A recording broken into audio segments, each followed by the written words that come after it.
ఇది మా అవగాహన. ఇవన్నీ కూడా చేస్తూ ఉన్నాం. అలాగే ఇంకొక మాట కూడా మీరు చూశారు, సందర్భం వచ్చింది కాబట్టి మీకు తెలియజేస్తా ఉన్నాం.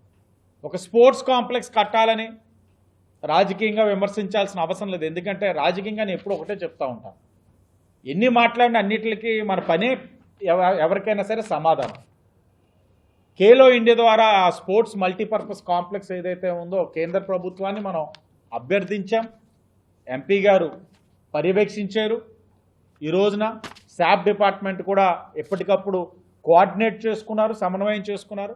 ఈరోజు 14 కోట్లు, సుమారు 13,70,00,000 టెండర్ స్టేజ్కి వెళ్ళింది ఈఎన్సీ గారి దగ్గరికి. గట్టిగా ఉంటే నెల లోపే టెండర్లు పూర్తి చేసుకొని పనులు కూడా ప్రారంభించుకోబోతా ఉన్నాం. మల్టీపర్పస్ స్పోర్ట్స్ కాంప్లెక్స్ ఇది కూడా కూటమి ప్రభుత్వం ఒక విజయం చెప్పడమే కాదు.